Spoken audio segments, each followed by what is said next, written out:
Start. Okay, Dobro jutro. Good morning, everyone. Thank you so much for joining us.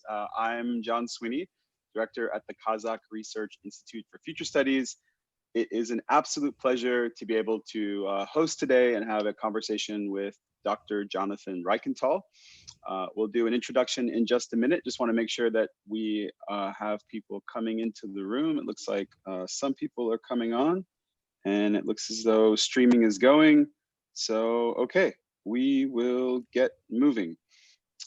Again, an absolute pleasure, and I want to thank him for his generosity and his willingness to engage and join us from, it looks like you're on the sunny shores of Hawaii, but we know you're actually in California, right?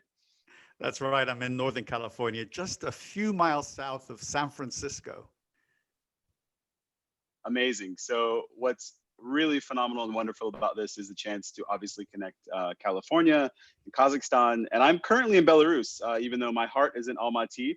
And then my heart is really actually in your background, which, you know, because I spent a long time in Hawaii. So I Yes. certainly miss the warm island air.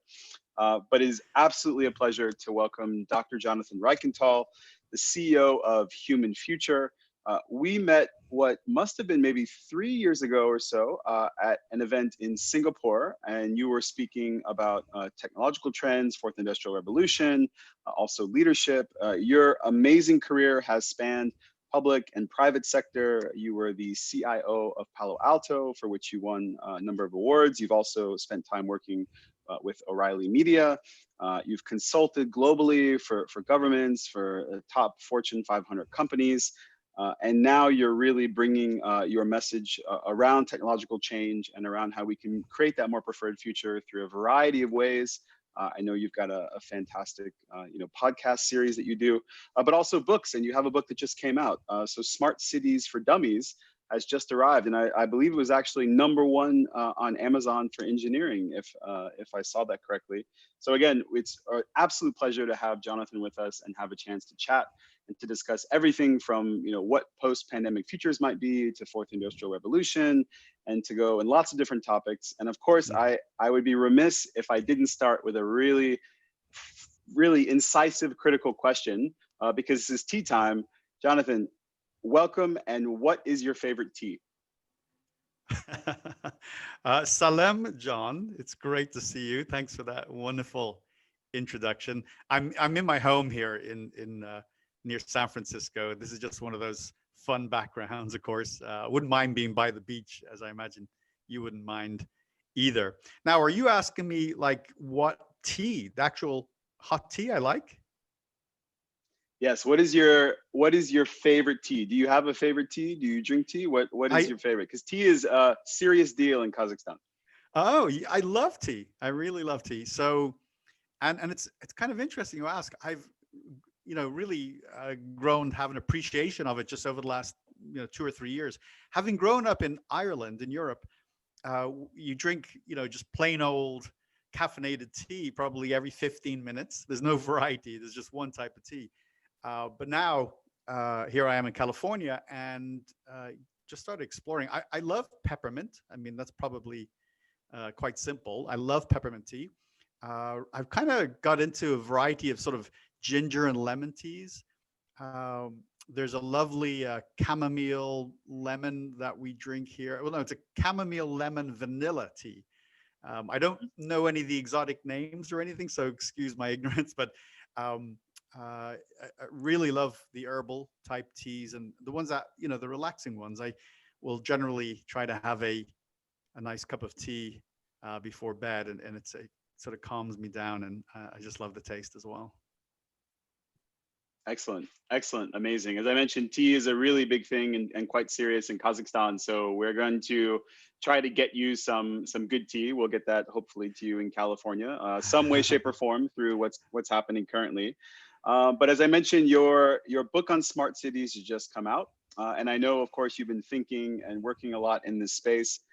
And I wanted to start by asking you a bit about what have you seen cities doing during this time? What has caught your eye in relation to, let's say, pandemic response, or the ways in which cities are leveraging technology to try to help people through this time? So just as a general open, just asking you about smart cities, about cities using tech. What have you seen now that you think has really been interesting in relation to the crisis that we're all facing?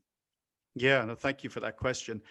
I'll give a little background to this phenomena. I call it a phenomena of smart cities, just to kind of establish the context for the broader question, which I think is very important. Cities are the most complicated and in many ways the most successful human invention. They've lifted billions of human beings out of poverty. They've enabled wider access to healthcare and careers, and even opened up our opportunities for more free time and to be able to be more creative. About 3 million people move into cities every single week still, and they'll do that for many years to come. And we're building cities where our cities are growing. Bill Gates has a famous saying. He says, we'll build infrastructure the size of Manhattan, the size of New York City, every month for the next 40 years. So that's a lot of refrigerators, by the way, a lot of microwave ovens. So great business ahead. I make the argument over and over in my talks and in my teaching that the future belongs to cities, and they're important, because of that. Most people now and increasingly in the future are going to be born in cities, work and play, and spend their entire lives in a city context. Now, cities are a good news story in many ways, but the challenges still are huge. They're huge. Everything from having enough energy to having clean energy. Cities are the biggest contributor, for example, towards climate change and the climate crisis. So if we're going to solve this existential threat of climate and the climate crisis, we have to do it inside our cities. There's real big problems with transportation. I had the privilege, like you, John. We are global, road warriors. We travel a lot around the world. It's a great privilege. Right now, I haven't been on a plane since March. It's a very weird feeling, right? Probably for you too. And so travel around the world, and I would go to the airport in some new place. It could be Singapore or Paris or London or Melbourne in Australia, and get into maybe a car picks me up, or get into a taxi or a bus, and I hit traffic. And there's traffic all the way to the hotel. And, this is not an American phenomena or, a European or Eastern European. This is a global problem, right? Just solving transportation. So if I could summarize, cities are pretty important to us. Our future is in cities, and we have a lot of issues to solve to make our cities more inclusive so more people can prosper. We have to make our cities healthier, because in many places the air isn't great. We just have to make them great places to have a superb quality of life. So I'm super focused on that. That's one of my real passion areas. And again, I get the privilege to go around the world and to work with mayors and city managers and all sorts of city staff and stakeholders who are interested in the future, in improving the future of their cities. Now we get this pandemic, and of course, you've got density in cities. So cities are hit hard. We're seeing that. New York City, for example, hit very hard.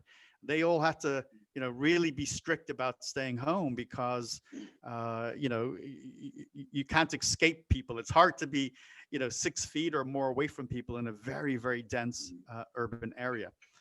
So we kind of panicked, right? We at first we had no tools at our disposal. Here we continue to have a very difficult, deadly disease with very few. There's no therapeutics really yet. There's no vaccine, as we know. So what instrumentation, what can we do? And of course, our reaction was everybody stay at home, because that way we're going to be safe. But of course, the trade-off there is the economy, and things will quickly actually become problematic. So the number one thing that I saw at the very beginning and now is exploding is the use of data. So cities have to become really good at using the data they have already and be able to collect and make decisions, informed decisions around data. Now, I always joke, I worked in government for almost 10 years. And when you work in a city, it's always about constraints. There's never enough time. There's never enough money. There's too many projects, not enough skilled talent that you need access to. It's always like limitations. But there's one thing that cities have in abundance, and that is data. They have tons, because cities basically generate masses of data due to the operations of how you run a city. So here you have suddenly a pandemic, and we're hungry for information, we're hungry for knowledge, we're hungry for insight to be able to make decisions. And that's where data comes into play. So that's the first thing that I saw cities start to do. And now they're doing it much better. Many municipalities are reporting on, for example, who's sick, how long they're sick, where are they, where were they when they got sick, what are the patterns? Because you have to start to kind of have a schematic of what's happening with the sickness in your area. It seems to me potentially in the medium to long term, that's how we're going to tackle this virus, is going to be on a very sort of tactical basis. When we see an outbreak, we'll lock down that specific area, not the entire city or an entire country. And we'll do that based on really good data. Cities are beginning to have better data collection tools. So we see the emergence of lots and lots of apps. Now, it hasn't been smooth. You've probably recognized this too, right? It's been bumpy. The Apple and Google jumped in and said, hey, we'll make the apps. And then government said, no, we'll take care of that. It's too risky having the private sector have so much information. So it's been a bit bumpy, but in some communities, in some cities around the world, there are now tracking apps for example, on a basic level for checking your symptoms, right? And then you can report issues. And then there's the location aspect. So you can figure out where people are when they're reporting issues, where they live. Then there's this concept of, contact tracing. So if you did get sick, we want to know who you were very close to, because we want to tell those people to stay at home as well, or to potentially get treatment. So cities are using data, they're using apps. Now, the other part about this work is, how can you think about running the city differently? And a few of the things we're seeing, for example, is, because in order to sort of separate, have plenty of room for separation and take advantage also of less traffic, some communities have opened up roadways for people to run or to walk or to cycle that separates them from other people walking on the sidewalk.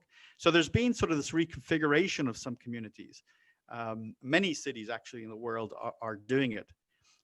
The trend to create more pedestrianization of our cities has been going on anyway. I mean, there's some wonderful things happening in Mexico, even in New York, in the center of Manhattan, there's some pedestrianization. And often it's temporary. And what you're finding is people love it so much and the benefits are so great, they're making it permanent. So what I expect to see is some of these lanes that are being put aside now for cyclists and people to walk, with their dogs, with their families, I think they're going to become permanent. And so you're starting to see very small, but some clues about how we might reshape, the nature of the city. So there's just a few examples to get us, started in the conversation. That's fantastic. I really appreciate you walking us through the framing and the importance and the critical aspect of cities. It reminds me of something that a colleague actually back in my undergraduate days would say. He said, coral build reef, humans build cities. It's just what we do, right? It's just this sort of, it seems almost this innate thing that the complexity, the richness, the depth of the human experience necessitates that kind of thing. And of course, now in the age of globalization, but also heightened urbanization, we see that cities are in many ways the lifeblood of different economies. And so Yeah. the importance of data, as you mentioned, data becomes everything. Everything has to have an element of data capture, analysis. And of course, as you mentioned, that means that you have public, but also private entities engaged, and that raises a range of questions and issues around, of course, the ethics and the privacy. So, given that you have worked directly inside and outside of government, you still consult directly for governments and, of course, private sector. How do you think these questions around the ethics and privacy are being handled well? Do you see examples where they're being handled well? And what do you think will be the result of this sort of balance, of course, because we know that the benefit of having these technologies are they provide decision makers and access and overall better. But of course, lots of people are really clinging to this idea of freedom that maybe doesn't fit so well in this new brave new world. Not to pull up that as a reference, but the idea of a technologically driven world. So I would love to hear your thoughts around that kind of tension that you see. Yeah, it's a terrific and important question that all of us need to not only ask, but many of us are going to be driven to action around this, because it affects us directly. If the very act of creating a login name and a password, and maybe creating dual factor authentication. These are things that you should do. We should each do, to protect our personal information if we believe it's important to us. So I came from the private sector after many years, almost, I guess 15 years or actually 20 years in the private sector, now that I think of it. And so I was a private sector guy. I knew how, private organizations ran. Then I had this great opportunity to move into a city to become the chief information officer for the birthplace of Silicon Valley, actually, which is Palo Alto. And I thought that's an interesting place to go in as a technologist and try to think about how can we bring technology to bear on how you run a city. And that was really sort of my thesis that I ran for about 10 years and created lots of great outcomes, as well as lots of learnings of things that didn't work so well. We might get to those in our conversation. And so one of the questions that I got a lot through my whole tenure, and actually I still get it, is, what was the difference between us being a head of technology in the private sector versus being the head of technology in the public sector in a city? And my answer is, I don't know what the number. I'll make up some. I'll say 60% of the work is the same. As a technology leader, you have to make sure the email works. Everybody has to have laptop computers or desktop computers connected to the internet, that have access to applications, all the basic stuff. You have to run a data center or you provision cloud services. You do the similar stuff. But then there's about 30 to 40%, the remaining piece that's different. And that's, that becomes very often for me as an inquisitive and sort of a curious person and someone who wants to take on the harder issues. That becomes the interesting piece, because you can make the other work sort of, you can run it like a commodity. We know how to run email today. We know how to back up our data center or deploy smartphones. We know how to. It's fairly routine. But there's differences in how we buy things. Procurement is different in the public sector. The rules are extensive and detailed and complicated. Because you have, you're first of all, you're spending the people's money. You're spending taxpayers' money. There has to be oversight. And one of the things very early on that I identified, not only in my city, and I quickly addressed it, but in cities everywhere, is cybersecurity and privacy have not been prioritized. Now, this is going back to, remember, 2010, 2011. It's 10 years ago.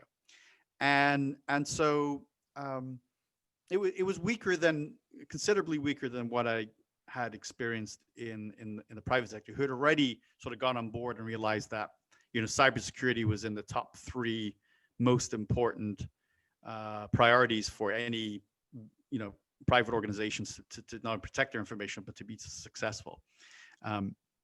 And so the bar, unfortunately, was low. Now, when I joined Palo Alto, my first executive decision was to hire an information security professional. I'm proud of the fact, and I hired a great guy who, by the way, is still there, even though I've left. He's still working there. He's the information security manager, because I knew, and my team recognized that we weren't putting the emphasis in this area. So it's been slow. The public sector has been a laggard in this, and we've seen, unfortunately, here in the United States, the result of that. We've seen some very significant cyber attacks in Baltimore and in Atlanta, and cities across the country, and clearly many around the world, including just the other day, the entire infrastructure of Australia was being attacked. Now, I haven't followed up on that story, but the Prime Minister of Australia said they were subject to a serious, what looked like a state actor cyber attack. So this is a big deal. I argue cybersecurity is probably 1 or 2 in terms of priority, and there is a linkage clearly to privacy. Now, they're not the same thing, right? In privacy, we are, it's very much a cultural question, and it's a question of context. What should we protect? What rights do we have to protect things? Not the mechanisms by which we protect them, which is cybersecurity, right? It was easier years ago, right? Privacy was easier because we didn't have so many systems, we didn't have so much data, and then things got complicated. Suddenly we had lots of systems. We had systems connected to other systems internally and externally, and those external connections were connected to other connections. So all of a sudden got complicated, and we had to sort of say, where's the data? Who's responsible for it? Are we managing it? Is it protected? And we quickly realized, as things progressed, that more and more data was becoming regulated.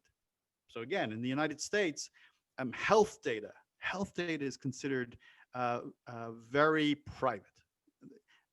It's a cultural decision. We've decided that nobody should know if you have an illness, and if you have one, nobody should know what it is, and basically, how you're being treated. The sum total of that health data we consider to be very private. So now we have regulation, which means it has to be handled in a certain way. Anyway, as we kind of fast forward, now we've got lots of sensors in the city for anything from traffic management to detecting air quality to counting vehicles, to detecting water leaks. All these sensors are collecting lots of information, and all these cameras that our cities have are collecting lots of information. So I think, in sort of summary, I don't mean to be long-winded here, but you asked a big question, is cities are playing catch-up, and part of the problem is not only have cities not invested sufficiently, although they're beginning to catch up. They haven't invested appropriately. They're playing catch-up. They need to hire more talent, and sort of the technological trends are running ahead of the ability to be prepared and be proactive. So it's a difficult space. The minute a city would say, we've got our handle, we've got a handle on, let's say, drone issues, privacy issues related to drones with cameras, the drone innovation suddenly jumps forward again, and the privacy is insufficient. Of course, during a time of a pandemic, a lot of health data is involved, a lot of personal data is involved, a lot of information about people generally. And so it's a risky, blurry area. Some communities are doing well, others not so much. And I think we have to make a choice about that. I think we need to decide, what the priority is in our community. Finally, I would be remiss if I didn't say, sorry, I just have to add this piece, because I think it was embedded in your question. We get advantages when we share information. Right? There's benefits when information is known about you. It often makes government services more efficient. In some countries, for example, you don't prepare your taxes. The government prepares your taxes and sends them to you and says, are these correct? Right? The only way they can do that is they have lots of information about you. Here in the US, we have to prepare everything ourselves. So, because again, we don't think that the government should have the right to collect all our information and have it in one place. Other communities have made the decision that that's okay. So on that point, that's also a cultural decision, a societal decision. What are we comfortable giving away for the advantages? Yeah, I'm glad you brought it back to this critical issue that I think often, in not in all situations, but can easily become secondary, which is the culture and context. And as I think you've pointed out, that because there are unique challenges to dealing and working with government, and I know we've both also worked with like a government that moves quite fast, like the UAE and Dubai, right? So one day it's a strategy and another day it's being implemented. But that's of course not the case everywhere, and of course government has to deal with these challenges. And you mentioned that the technological trends are really being accelerated, and of course now we had spoken last year about you coming to Almaty. And now with our new realities, this was the natural way to stage a conversation and to share your knowledge and insights with the NAR host community.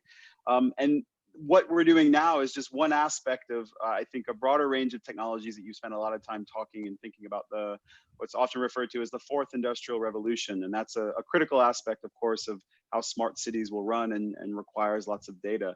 I was wondering if you could talk a bit about that aspect of your work and maybe frame that for the folks who are listening, and maybe even some examples of where you've done work in this area specifically. Yeah, thanks for that. Well, I've been a technology guy for most of my career, over 30 years so far, even though I look young. I've been working for 30 years. And, for whatever reason, I always have tended to be fascinated by technology innovation. And so I kind of gravitated towards that. And I've had various roles that had an innovation component. Finally, when I was at a big consulting firm about 12 or 13 years ago, I was the head of technology innovation, and it was the job I had that felt like a hobby that I got paid for. So it was great work. And one of the things you do in trying to help your organization or any organization identify opportunities through innovation is very much in the world that John and you and your organization do it, which is you try to look to the future. You try to look for patterns and make predictions, if you like, about where things are trending. So early on in my career when I was doing this, it certainly wasn't near as complicated as it is today. I mean, technology was a little bit more finite. In my career, even though I've been in tech only 30 years, early in my career, there was no networked computers. There was no internet. That all happened in the last 30 years. So things have progressively got more and more complicated. And in fact, I noticed very much in the last, really the 5-year time horizon, through the 2010s, that things were getting very complicated. Not just how we were connecting computers and changing the nature of how we work and collaborate and communicate together, but just I lost my train of thought on that particular point. But the velocity of change, the velocity of change was also notable. The scale of the change, and as new products and services emerged more rapidly, and sort of there was this sort of organizational confusion about how do we reach our customers, how do we know if we're going to succeed tomorrow, what's going to be the next new innovation or organization that's going to make us irrelevant. I started to think about what's going on, like what things are just getting really, really complicated really quickly. Now I don't know, for example, what work is going to look like, or what our cities are going to look like, or what the internet will look like in just a few years. So as futurists, or people who work in sort of technology innovation, you're trying to look for patterns. You're trying to look for things that sort of the connective tissue that links all these things. And I stumbled upon the work of the World Economic Forum, and they were starting to talk about this idea of yet another industrial revolution. And it was this industrial revolution that was manifesting in this large complexity that we were seeing, and having all these disruptive impacts. And they called it the fourth industrial revolution. And when I delved a little deep into this idea, that was my sort of aha moment. I was like, aha, yeah, that makes sense. The magnitude of the transformation was such that it could be nothing but a revolution. It could be nothing but a revolution. And I loved it to the degree that I said, I'm going to study this, and I'm going to expand on it. I'm going to build on it and really make it one of my platforms for being able to explain what's happening right now and where we're trending in the future. So it really appears that we are in this fourth industrial revolution. Real quick, the fourth industrial revolution, 1700s, you get steam, you get steel, you get railways. 1800s, you get electricity, you get factories, you get mass production. In the 1900s, the 1950s, 1960s, you start to have the microchip and electronics. These are the first, second, and third. And now, as we enter the early years of the 21st century, we get now this fourth revolution, this industrial, this change in how we make things and deliver things, and by virtue of that, how we actually live each day. So I use the fourth industrial revolution as a lens by which you can try to understand what's happening in the world. And I would define it by four things, for simplicity's sake for today, for the people watching and listening to this. The first one is the scope of change. And that really means when, for example, we introduce a new technology, not only is it something that it can be far-reaching, but can reach a lot of people. And one of the examples I like to give, because I think people connect with this quickly, is the idea of getting an upgrade on your smartphone. Years ago, deploying software was, it was slow, and something like the first versions of Microsoft Windows, it took years for it to sell hundreds of thousands and millions of copies. But now, when a new version of an Apple operating system, today Apple announced iOS 14, for example, when they get ready to release that gets distributed over air globally to potentially 1 billion devices over a few days. We have no precedent for that. There's nothing we can look to in history that comes close to that type of scope. The second one is impact, right? So, for example, I'll give the negative. Imagine you deploy software around the world. You're a company that manages software that's used by people all over the world. And overnight, your software developers make a configuration change, and deploy it. And, very quickly, people have access to that change. If the change goes well, great. If it doesn't go so well, you got a big problem, right? You potentially have millions of people who have faulty software on their computer or on their smartphone or on their tablet. So impact, it can be huge and quick. It can be positive, of course, but also negative. The third one is velocity, sort of the speed of change. You look at something like, how long did it take for 50 million people to experience commercial air flight? And it turns out it's something like 75 years, right? How long did it take for everybody to use a telephone? How long did it take 50 million people to use a telephone? It took 50 years. The mobile phone took 12 years. To have access to a mobile phone took 12 years for 50 million people. And now fast forward to the early part of the 21st century, and you look at something like, Pokemon Go, a game like Pokemon Go, how fast did it reach, 50 million people? And it took just took a few days. So that speed of the deployment of software, and not just software, but innovation in general, it has, again, no precedent. Things that used to take years and years now can take weeks and sometimes just days to get deployed. New innovation can proliferate very rapidly. The last one is this idea of convergence. And in many ways, I believe that convergence is the most important of the four characteristics of the fourth industrial revolution. Let me just say it like this.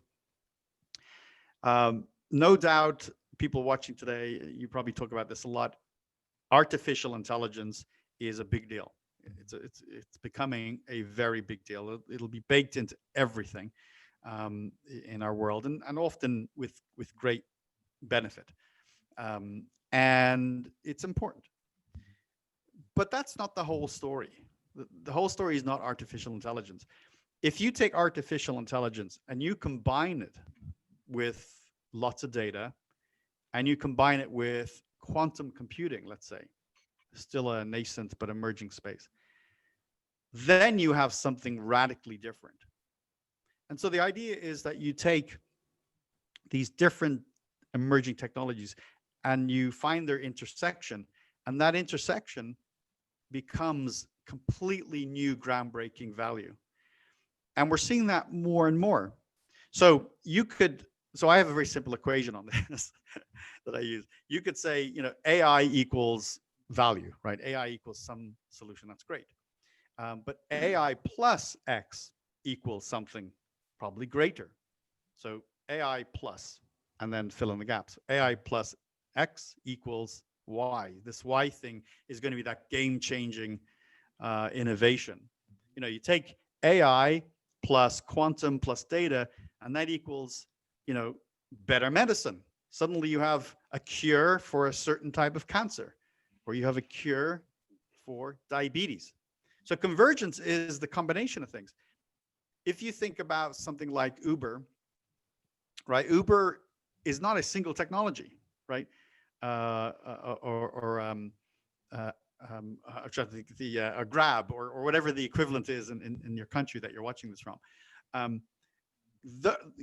The on-demand vehicle to the infrastructure, where you can just call up a driver on your smartphone, requires GPS, social computing, online payments, cloud computing, big data,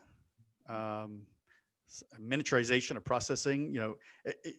It actually requires a lot of different technologies converged, and then you get the miracle of on-demand, right? So if I could just summarize, if for folks who are following, those four dimensions: scope, impact, velocity, convergence, they are all unprecedented in this revolution and are going to change the world. Yeah, and I'm glad that you walked us through that as a frame, because I think, as you pointed out, one of the most important aspects of the kind of work that we get to do is to kind of unveil and put a lot of that in front of people, so that they have the kind of aha moments that of course we felt, and what drew us both to this kind of work. And of course you're far more technically apt at the details, and the trained technologist, and having worked in the space. And I guess I wanted to follow up, as you mentioned before, some of the kind of key learnings that you've had sort of inside government and outside government. And also, like, are there examples of things now today that still give you those aha moments that really blow your mind, that you see and really kind of, are what you think are the cutting edge of some of these radical technologies? So I would just love to hear of any further examples and any learning and insights from the kind of inside outside that you've had in your own work. Yeah, and thank you for the reminder. You did ask me to give you more examples, which I got carried away there, and I didn't do that. So thank you to prompt me on that, for prompting me. So let's see. Well, I'll give the example of something that happened at City Hall in Palo Alto just a few years ago. So it was a building built in 1970, not so long ago, right? And it has an underground parking lot. And so one of the things about sort of an underground parking lot that was built in 1970 is, you don't really know if there's any spaces available when you drive into that parking lot until you get into it. You have to go in and sort of drive around, and if you don't find one, you leave and you go and find a parking space somewhere else. So, it wasn't an issue necessarily in the morning because it was mostly empty and people who came in the morning could get a space. But by the afternoon, it was not possible for people to tell. And then by the evening, again, it got better. So it wasn't something that was like high priority, but it was more of a nuisance. So one of the things that we did at the city under my leadership was we had an innovation program, and we were looking at different ways of solving problems, not the kind of old, expensive, clunky ways, but like just very like even low cost, quick ways to be able to solve a problem. And so one of the things that I was very fascinated with, and it's grown to be quite a lucrative and exciting area, is this idea of the Internet of Things, right? So the original Internet was about connecting, people to people, and people to machines. And now you have this Internet of machines that are connected to each other and machines that are talking on the Internet. And so in many ways, a city becomes sort of the ultimate platform for devices that are connected to the Internet, because there are just so many use cases. We want to, again, be able to maybe deploy a little device that can test for different air particles and detect if there's problems with the air, or what the report on the air quality, and then it collects that data and then it sends it to the cloud, and then you can use analysis software to be able to make sense of it, and then you go back to that point I made earlier about data-driven decision making. So what's been happening with the Internet of Things, or IoT, is that these little devices, these sensors, these IoT devices, they've started to get much smaller and much lower cost. So now you don't have that sort of limitation of just they're big and expensive and they have to be connected by a wire. There are a multitude of wireless options now, and you can deploy these things pretty quickly. So we collaborated with a vendor to put up basically put up a set of little IoT devices on lampposts, because lampposts are in every city. They're great for putting stuff on. And they were going to do things like, for example, detect the movement of people, maybe detect different vehicle types at intersections. We were doing this all around City Hall. And one of the things we did was we had a couple of sensors on the entrance to the parking lot and a couple of sensors on the exit. And so as a car entered the parking lot, the sensor detected that it had entered and would count +1. When a car left, it would say -1. So we suddenly had these two very low cost, cheap sensors counting traffic going in and out, and then reporting that into the cloud wirelessly. And then in my office, we could look at this data and through an API make it available to developers. For the first time in 40 years or 45 years, we could tell how many cars were in the parking lot underneath City Hall, whether there were available parking spaces or not. Now, you might say, well, that's not exactly groundbreaking, but it is if you're looking for a parking space, and it is if you are trying to solve that problem cheaply and quickly. So what cities now have the potential to do is tweak the infrastructure, sometimes at low cost, or add this new layer of sensors to be able to do a whole host of new things. Another example is traffic signals. Okay, so you have a city with like the average city is basically thousands of traffic signals, and the technology hasn't changed for a long time. It's for the first time those lights are no longer sort of just analog, but they're becoming nodes, like internet connected nodes. So we have a little bit more control of them, but very often there's just timers. And so, your typical intersection, the lights go from, red to green at a regular interval. And it doesn't matter if there's lots of traffic or no traffic. It still has the same timer going from red to green. And you think to yourself, and this is the example I always give, you are, it's late at night, and maybe you have to do a run to a pharmacy, a drugstore, to get medicine for a child. It's a 24-hour store. And okay, it's 1 a.m., your child is sick, you get in your car, nobody's on the street, and the light is red. You look left, you look right, the light is red. The light goes green, you drive to the next one, the light's red. Why is the light not green if there's no traffic? Right? It seems to me, at least, that it's intuitive that if there's no traffic around, the light should be going green for you. And so you have this new technology now, these dynamic traffic signaling systems that they use sensors to be able to detect the volume of traffic. And because all the sensors talk to each other, they can start to manage the flow of traffic across the city. Because it's not good just to have one traffic signal go fast, because all you're going to do is drive to the next one and sit there. You've got to have all the lights then be synchronized together, and the intelligence does that. And so what you're seeing in a lot of communities is a combination, and we'll get back to now the concept of convergence, right? The combination of artificial intelligence plus data plus sensors plus the cloud. Suddenly we can have these dynamic traffic patterns that are based on traffic at any point in time. And many communities are beginning to adopt it. It's not going too fast. There's one thing I know for sure, having dealt with lots of cities: you don't want to mess with the traffic signals too much, and you want to be real careful because you'll literally have accidents and people will get injured and die. You got to do. So it is gradually rolling out. So think about that. A convergence of emerging technologies should allow us in the medium term to be able to enable traffic to move more smoothly.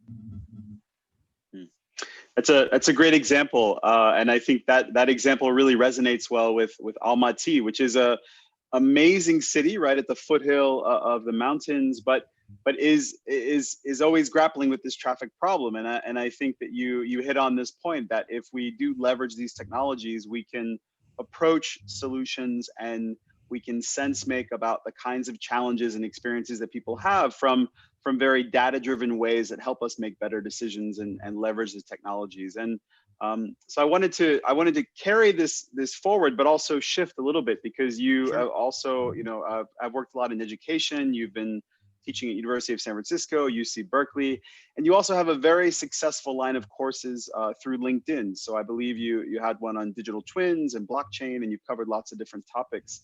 I was wondering if you could talk a bit about what you've seen specifically been happening in education and your experience as an educator in relation to these big questions and issues around new technologies and being able to educate for this future that's coming at us quite fast. Yeah, and I'd love to get your view as well after this on that, because it's really great to get perspectives from different parts of the world. Education, education is changing. Let's just say that it is evolving, and it's probably time. The manner in which we teach school kids, for example, hasn't changed for a long time, even though the world has changed around us. And there are old techniques, things like learning by rota, learning things or memorizing things when everybody has the entire world, on their smartphone. We have to evolve how children learn, how they retain information, and they have to learn things that are they have to learn things that are relevant to the world and the workplace and the future jobs that people will be heading into. To your point, just getting a tiny bit of feedback here, so I just wanted to make sure that we were okay. Okay, good. It seems to have cleared. So that's education at the sort of elementary and high school level. I think your question is also targeted at sort of the third level, right? University and college level. Again, it was changing, and I'll address that in a moment. But then COVID came along, the pandemic came along, and that has acted as sort of this agent of change, for lack of a better term, and it's an accelerant as well to change. So I'll take you through what I think is the sort of this kind of journey we're on. The first thing clearly is that we have been, education is being made available and consumed through many more modalities. So that traditional model of, you leave high school at 18 years old or 19 and you go to university for 4 years and you go to a classroom every day, you get your degree and that's it. That is shifting in that students can acquire knowledge and certificates and degrees in a variety of ways. So nothing new in that. More use of video, more use of distance education, more use of just-in-time education, a greater reliance on the internet for acquiring knowledge. And so we've seen, for example, these big, beautiful traditional universities, and the professor is in an auditorium that could probably seat 500 people. There's 3 students there, and the rest of the students are in their dorms watching the lecture on their smartphones. That's different. And one of the things I found as we've been transitioning is, whereas before I would, for example, maybe play a video in the classroom and then we would discuss it, I very quickly got feedback from my students that, don't show the video in class. We can watch the video outside of class on our smartphones, and then let's talk about it in class. Let's do, the critical thinking in the classroom. So having many more entry points to learn is sort of is acting as is disrupting how we provision education. When I was growing up in Ireland, there was very few universities, and so if you wanted to get a third level education and you didn't get enough points through your final exams, you didn't go to university. That was the end of it. Today, 30 years later, when you graduate, when you leave high school, there are so many different ways in which a student can now acquire knowledge. And a student in Dublin, Ireland, can attend a prestigious university in the United States on the internet. So we've sort of mastered the art of providing distance education. Because of that, it means that the classroom has to be different. It means that the value of being in the classroom is different. It's more about the relationship with the professor, the networking that happens. When I recently was teaching online because of the pandemic, I was teaching an MBA class. We got through it. It was a good class. But I asked at the very last class, there was 35 students on my screen. They were all over the place. And I said, can you tell me what you thought went well, what didn't go so well? And generally they were complimentary. They said, we were able to get our learnings from it. And, we mixed it up a little bit. So there were breakout sessions and stuff that the students did, offline. And, but the thing they said that they missed was the breaks. And it wasn't because they weren't in the classroom learning, like they were having a cup of coffee and having fun. It was that at the breaks, they could, talk about the lecture, or they could, gripe about it, or, sort of, maybe argue it and then bring it back to the class. Those breaks apparently have huge amounts of value. Now, sort of fast forward again, there's no doubt that the pandemic has forced upon us the idea of third level education via the internet, via video. Now, we're adjusting. It requires a different set of teaching skills. different ways to engage students.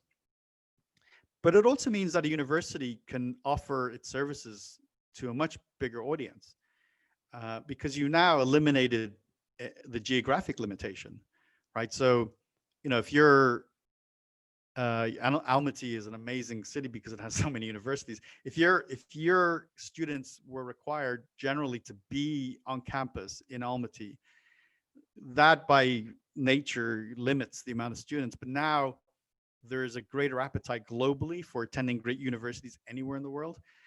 Suddenly you have access to students everywhere, and those students have access to incredible university resources. I do think, right, like if kind of getting right to today, you know, the pandemic sort of forced upon everybody this sort of online modality. You know, we didn't gradually move towards it. It was sudden, it was thrown upon us, and it's kind of ugly and messy. But I think we're going to get better at it. And I think we're going to get better tools, and I think the professors are going to get better at and recognize that it is a different way of teaching. You can't teach online the same way as you do in the classroom. And I know that as a professor, it's just a different experience, requires different talent, requires a greater, I think one of the things I found is I needed to multitask a lot more, not only lecture, but also control the technology, make sure I was answering questions. You know, there's a lot more going on the screen and through the software than there would be just sitting, you know, or standing in a classroom and being one-on-one with the student. So it's sort of a mixed bag right now. It's complicated, it's messy. There's huge benefits. There's some real downsides. I don't see this traditional university or traditional campus going away anytime soon. You know, there are some threats here. There are some there's some, as you would maybe say, John, there's some clouds on the horizon, you know, as you look to the future. But you know, if I was advising a university, I would be saying, how do we embrace this opportunity? How do we expand our student base? How do we mix the virtual world with the physical world? How do we kind of do that such that you get even a better educational experience? So if I could just maybe ask you, John, I mean, what are you seeing and what are your thoughts on this topic? Yeah, well, I share your, as an educator, I share your sense of optimism, and I think the opportunity is there. I mean, certainly there's a different energy to the experience of teaching. I mean, when you can read body language, when you can have those moments of serendipity, they feel a bit easier to foster when you have that physicality and the intimacy of the space. But there's so much opportunity for, I think, individual directed reflective learning that can be fostered but can also emerge in the online. And actually, to your point around kind of how we pace it and how we teach it, it does necessitate really coming back to core purpose, but also some new skills. And I think that you know, in our university, we started this conversation quite early. So we had meetings and sessions, and we're planning the online transition, and we had even done some scenarios and applied some foresight to this as a process. And so we knew it was coming sort of early on, and we tried to be ahead of the curve in that regard. And I think, as you mentioned, it's always complicated and messy, and there's a bit of that struggle, but it was interesting to see the student response. And there was actually an initiative to engage the students and say, how is this working for you? And of course, you know, some people didn't have a good connection at home, or some, you know, there was a little bit of issues. But I think overwhelmingly the response was we managed to make this work. And of course, you know, we never want to forget that it was during a time of crisis. So there was special circumstance there. But that it actually, I think, really was pushing very deep questions around what education can be. And I think actually the university has embarked on this kind of thinking around how do we reconceptualize who we are in this changing future, realizing that this could very well be an aspect of who we need to be and what's important. And like you said, provides opportunities for the organization to grow in different kinds of ways. And I think to your point, in Kazakhstan, education is so important. You know, Almaty has over 30 universities. Right. Students and families really value that. And even the history of our university has a, long-standing history all the way back to, decades. So I think that I think I have seen and felt that. And I think that the opportunity for that to continue is there. It's just a matter of how organizations want to act on it. And this really actually ties in well then to the question that I really was looking forward to asking you, which is, we titled this sort of post-COVID futures. So, of course, that implies that there are many possibilities, but I would love to hear a little bit about, your preferences. What on the other end of this, would you like to see? And as you mentioned, you're someone who, traveled quite a lot before. I watched you chronicle your journey back from, I think you were in MENA region, and then you went through Dublin, and then you came back, and you were kind of giving these, amazing Instagram updates of the, the airports and the situation. So, are you going to be eager to go back to travel? Are you going to be eager to stay at home? Like, I would love to hear kind of it framed also from your perspective as a global educator and speaker and futurist, like, and technologist. What for you would be preferred in relation to the kind of work that you do, and how does that relate to what you see the preferred futures that you hope might emerge? Yeah. Thank you for mentioning that little Instagram story that I told. Anyone can watch it. It's still it's up on my Instagram. My handle is J Reichental. Just look for my name. And sort of the pandemic. I went over in it would have been early March, when things were beginning to be interesting, and clearly something was going on. But I thought about not going, but it seemed like low risk, and in hindsight, I wouldn't have done it. Now knowing what I know now, I shouldn't have done it. But there's so much we didn't know, and there's sadly so much we still don't know. So it was interesting because when I was in Madrid in Spain, that was my first destination. I was already not shaking hands with people, and they found it offensive. Actually, they were like laughing. Why are you not shaking my hand? And of course, they like to kiss on both cheeks, and this was unacceptable that I wasn't doing this. People were still packing into restaurants and stuff. And on the day I flew out from Madrid to go to Dublin, Ireland, the Prime Minister of Spain said we're locking down the country. So it was that day. I get to Ireland, and I'm only there for about 3 days. And two things happened. Number one is, on my last day, Ireland is declared to be locked down. But also the US president said that no more flights from Europe, including England and Ireland, would be allowed into the US. And I panicked a little, because I was like, whoa, am I stranded? I mean, had it really been locked down, I would have been there still, right? But it didn't apply to American citizens.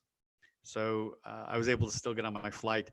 And it was a difficult exit. I spent 7 hours at Dublin airport, missed my flight, but they did put me on a later flight. And I got to San Francisco safely. But it was like, fleeing from the continent as the doors were being slammed shut behind me. We've learned a lot since March 2020. March 14th, I think, is when things really locked down. And now it's June 20th, and we're sort of opening up, still in a tough place. I mean, what's notable right now to me is how much we still don't know. And that's sort of, in a way, it is relevant to your question, because it's guiding my thinking about the post-pandemic world, and what I think we'll see and what I would like to see is it can only be guided by knowledge and insight and data, and it just seems to be very difficult right now. I think it really talks to the complexity of this virus. I think we would have had this licked, and we would have been moving on already, had it not been as complex to understand its behavior, and who gets it, and how long they get it for, and who survives, and what are the comorbidities that create worse outcomes. So that uncertainty says to me is we because we know still so little and we don't have any therapeutics really or a vaccine, there's multiple pathways into the future. As you get more information and we get more tools, for example, a good therapeutic changes the trajectory. Now where we would have had 10 pathways, now we have 7. Perhaps if we suddenly have a breakthrough in a vaccine that is safe and we're ready to take, the amount of sort of future pathways goes from 7 down to 3, down to 2. And now we can see, where things are headed. So in the absence of those, we actually have multiple futures right now. They range from everything will be different to a few things will be different. So I'm tending to hedge a little bit. I'm not as, right now, it's a futurist dream in many ways because everybody's making a multitude of projections about any number of things. And, the great thing about a futurist often is you're never really wrong. As in, if you're wrong, you just, you didn't have enough data. If you get it right, you're like brilliant. There's no bad side to it. And so lots of people are making very, very confident projections. And I'm a little bit more, hedging. I'm saying, I'm not so sure, about some of these things that people are projecting. There's a group of thinkers who say the world will never be the same. But equally, there's some folks who say, if a vaccine comes and people take the vaccine and it's effective, well, a lot of the things that we weren't doing, we'll start doing again. And so the amount, the range of change will be much more limiting. So there's a big difference between, everything's different to, few things are different. So I'm going to say there's a lot we don't know. And because of that, I'm in a much, I believe, as a person who tries to anticipate the future or make recommendations around it, I'm a little bit more conservative right now. I do think we will get a vaccine. The current data suggests that this is a virus that will respond to a vaccine. That's good news. Today, AIDS and HIV infection and virus does not have a vaccine, 25, 30 years after HIV happened. That's kind of scary, right? It's scary when it's something that affects everybody.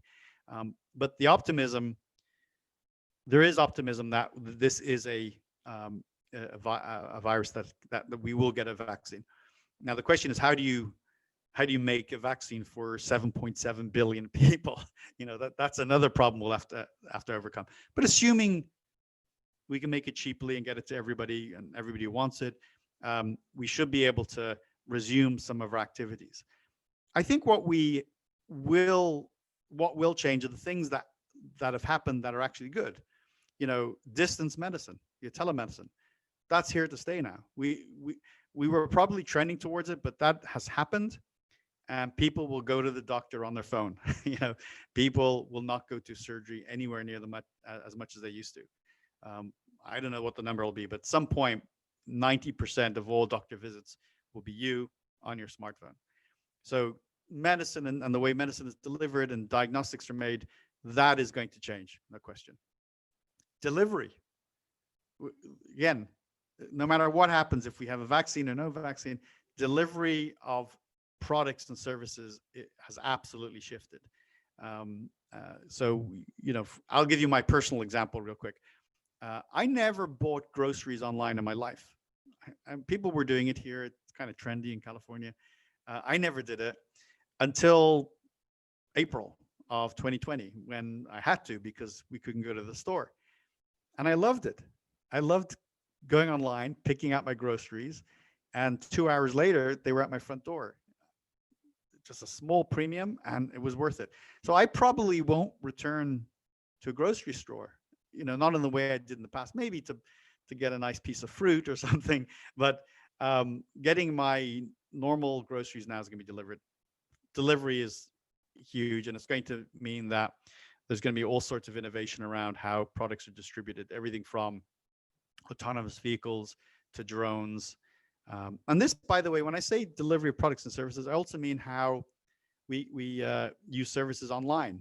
And I've been recently writing about, and I have a new course called X as a Service. Why X as a Service is the future of business. X as a Service is everything as a service. The best example I can give you is something called software as a service, which we all know. The Zoom meeting is provided by software as a service.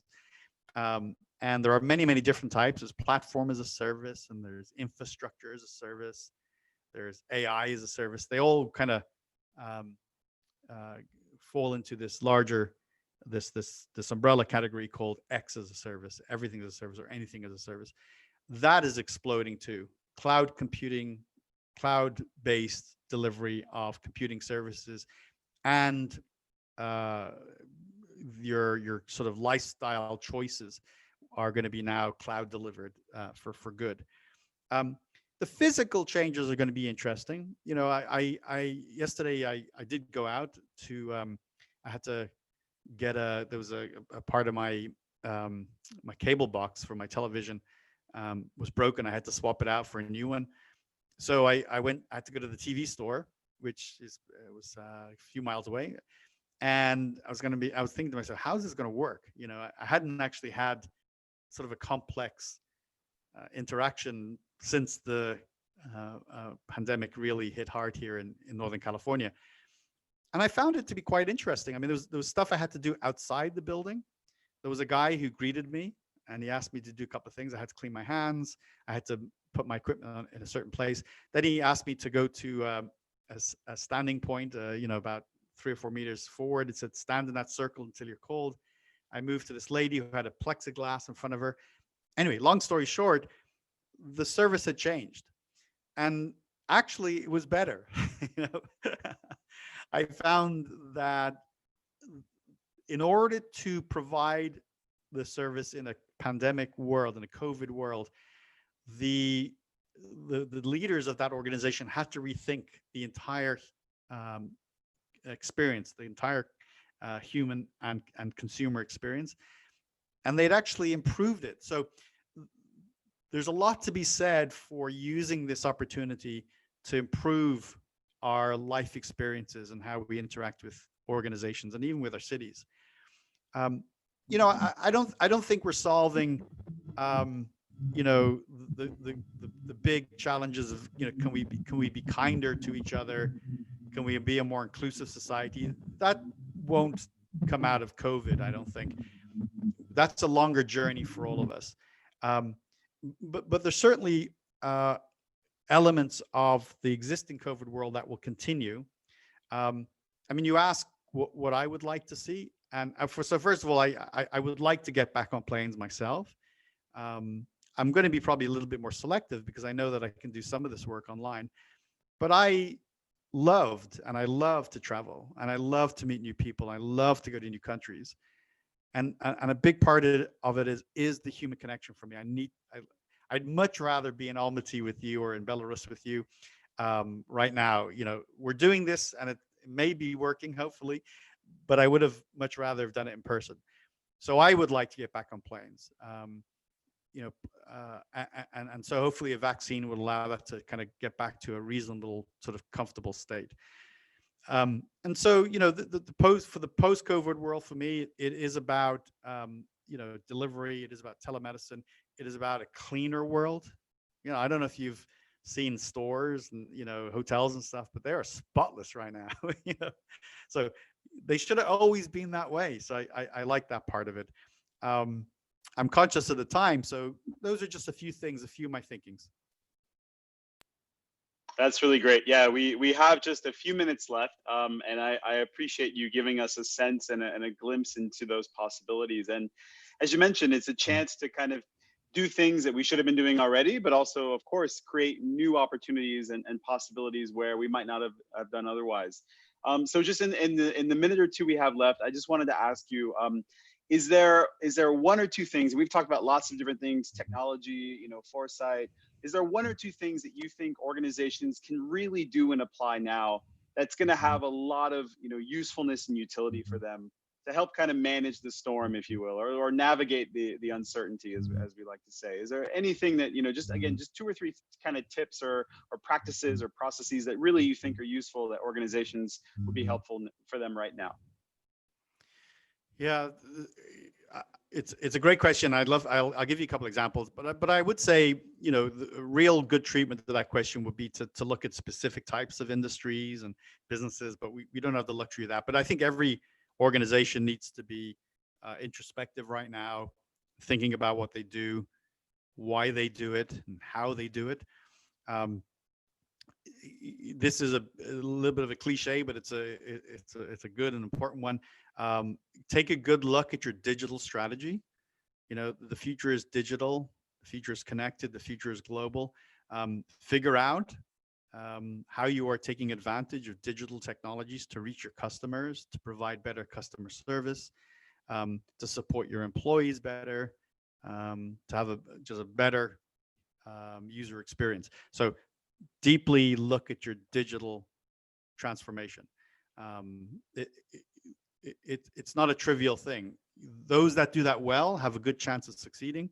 Those that don't are on a sort of trajectory to failure. There is a relevancy factor here. If you are not digital in the marketplaces where your customers are, your business is at risk. I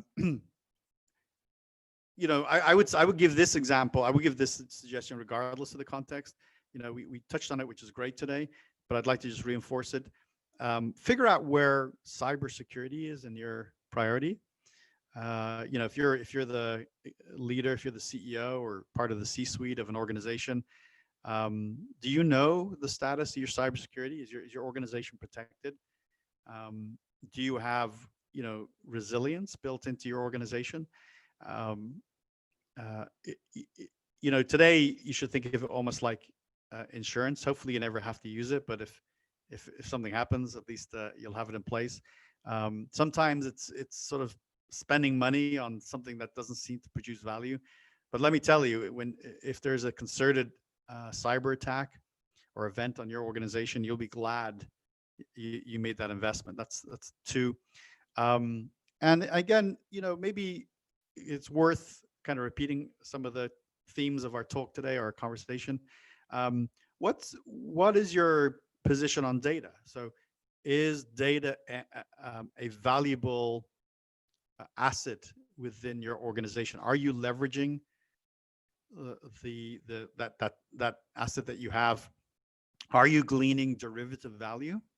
You might collect data for one purpose, but are you doing something else with it that's permissible and obviously protecting people's rights and their privacy?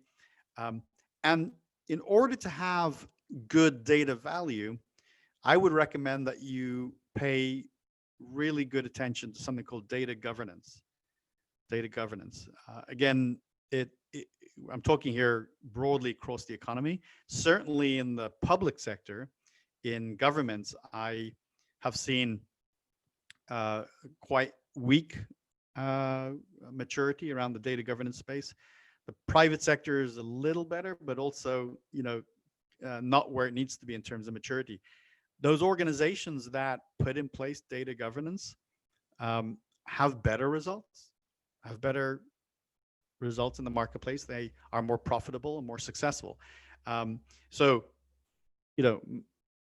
leverage and manage that rich resource of data in your organization.